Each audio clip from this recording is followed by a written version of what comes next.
Assalamualaikum warahmatullahi wabarakatuh. Salam dan bahagia Bapak Ibu Guru semuanya. Jumpa lagi dengan saya Muhammad Zuhri, calon guru penggerak Angkatan 9 Kabupaten Batang dari SD Negeri Sojomerto 1, Kecamatan Reban, Kabupaten Batang. Pada kesempatan kali ini, saya akan mewawancarai dua kepala sekolah terkait pengalaman mereka dalam hal pengambilan keputusan dilema etika. Selamat menyaksikan. Selamat siang Pak Parti. Selamat siang Pak Yuri. Sehat Pak Parti? Alhamdulillah. Baik, pada kesempatan hari ini saya akan menanyakan beberapa hal terkait pengalaman Bapak Sapardi selama ini dalam terutama dalam hal pengambilan keputusan yang mengalami dilema etika. Selama ini bagaimana Bapak dalam mengidentifikasi kasus-kasus yang merupakan dilema etika atau bujukan moral? Terima kasih Mbak Yuri pertanyaannya.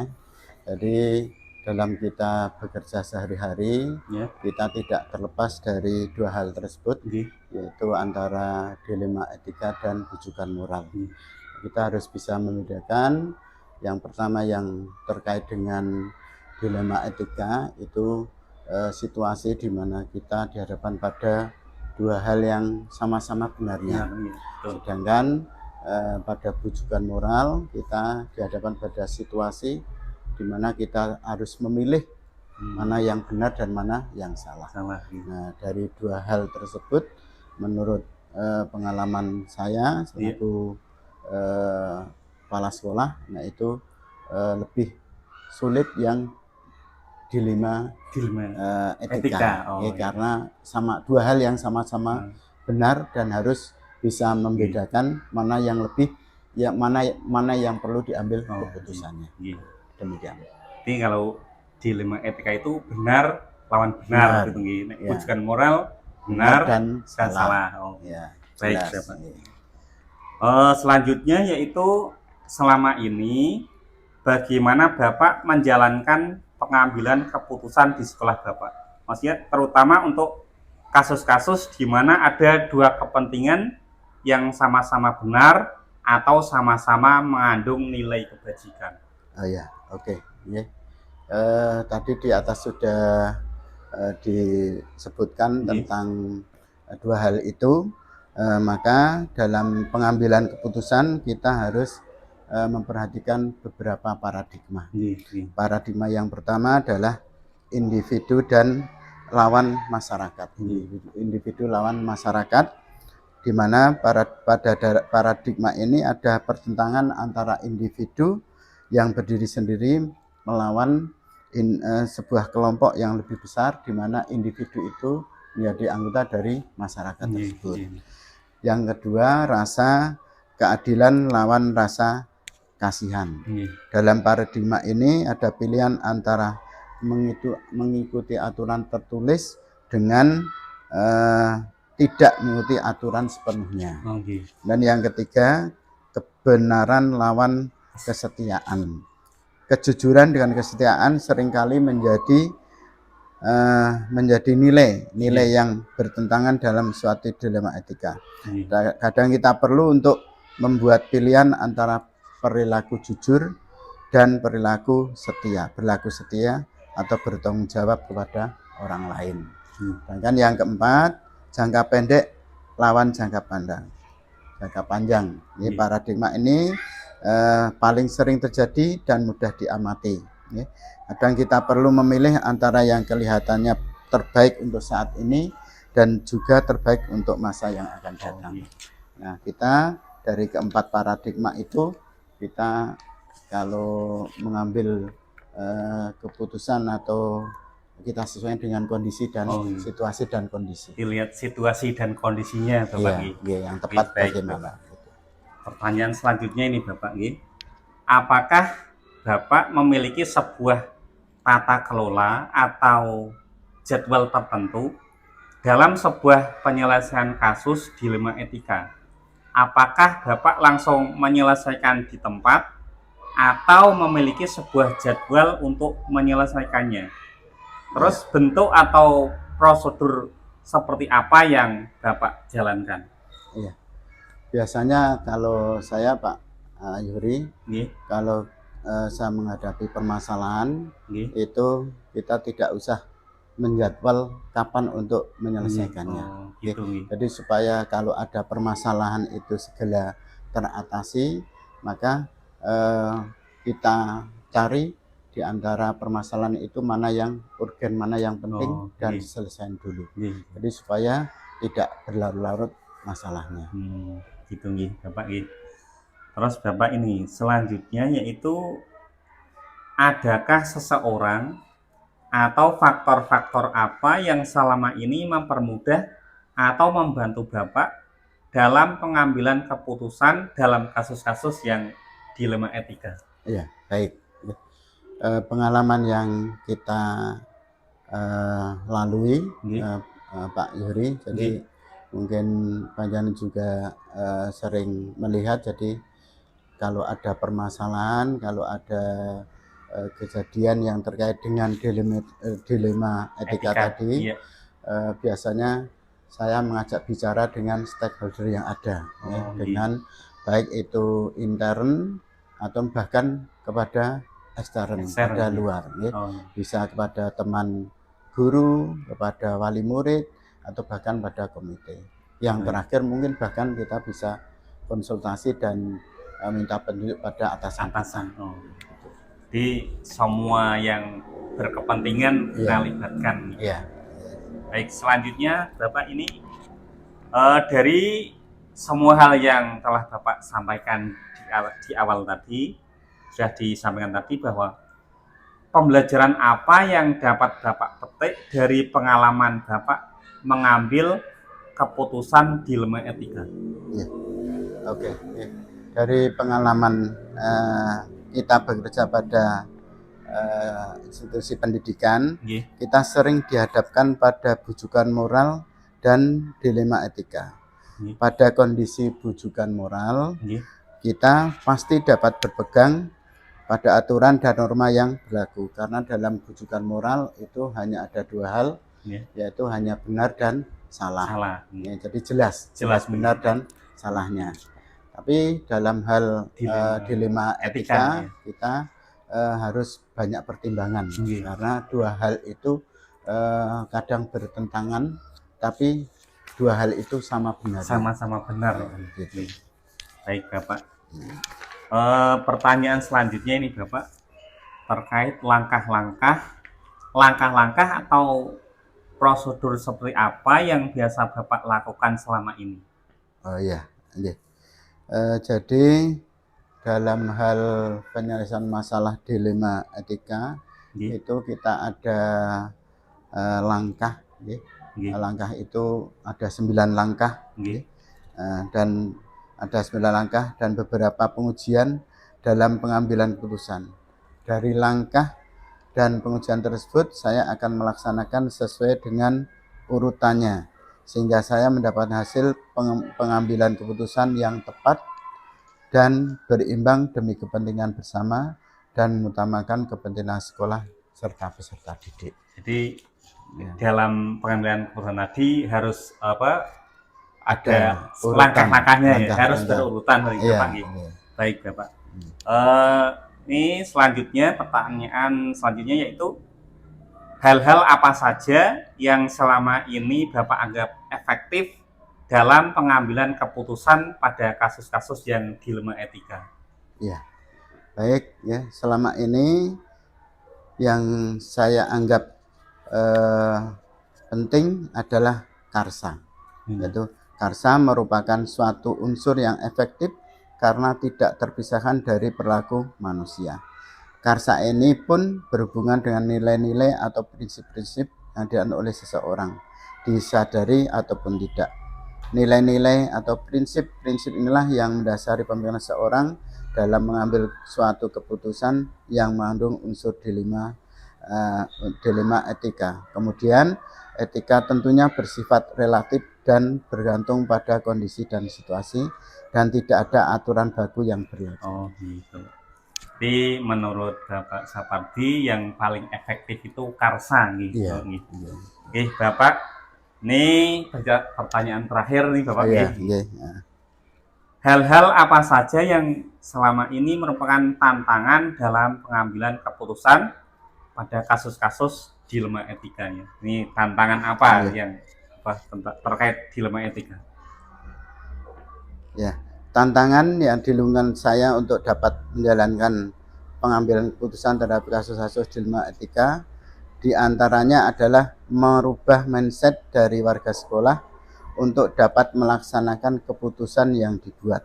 Kebiasaan yang sudah membudaya tentu tidak mudah untuk menerima perubahan dan cara pengambilan keputusan tersebut terkait dilema etika.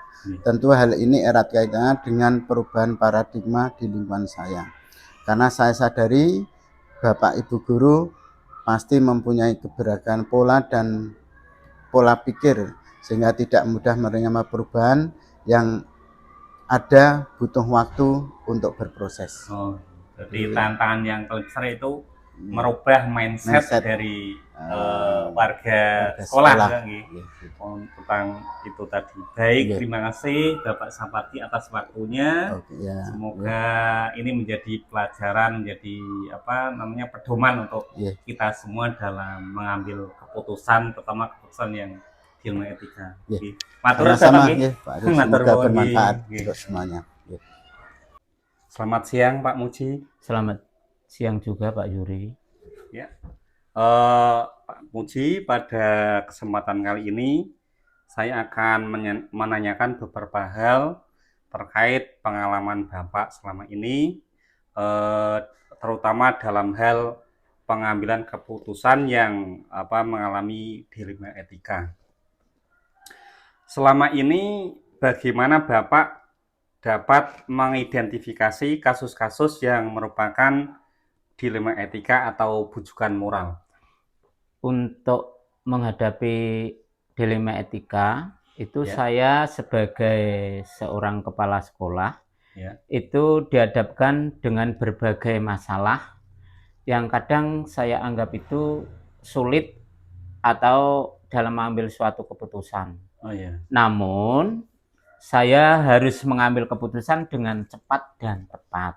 Meskipun begitu, kita tidak bisa langsung memutuskan secara mendadak tanpa suatu mengidentifikasi masalah dengan mendengar berbagai masukan-masukan yang ada. Begitu Pak Yuri. Harus mendengar masukan dari beberapa pihak.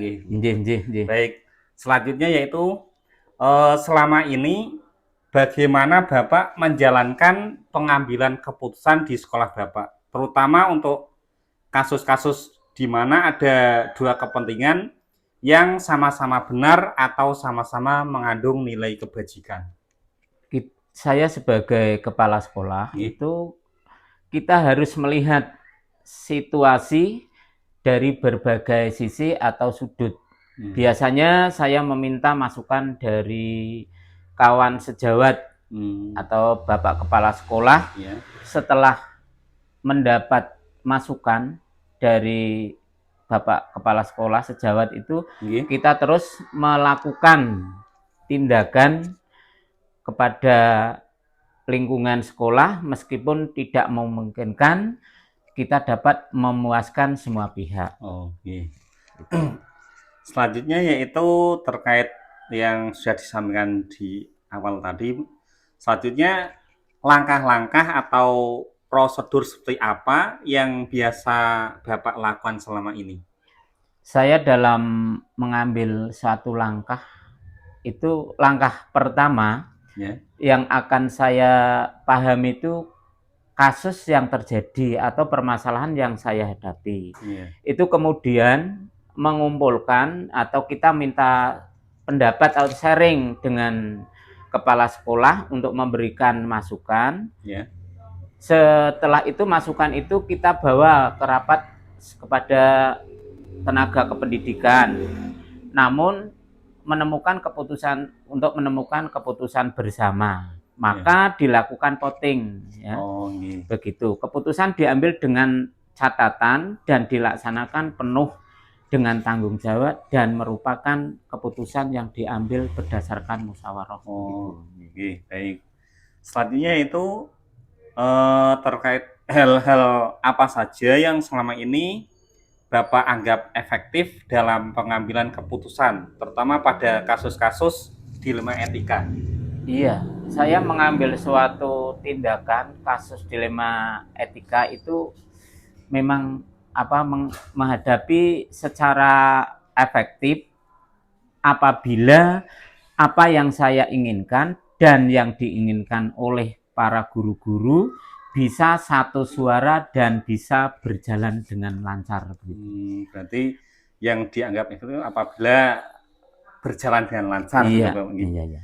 Ya, baik. Selanjutnya yaitu hal-hal apa saja yang selama ini merupakan tantangan dalam pengambilan keputusan pada kasus-kasus dilema etika tadi.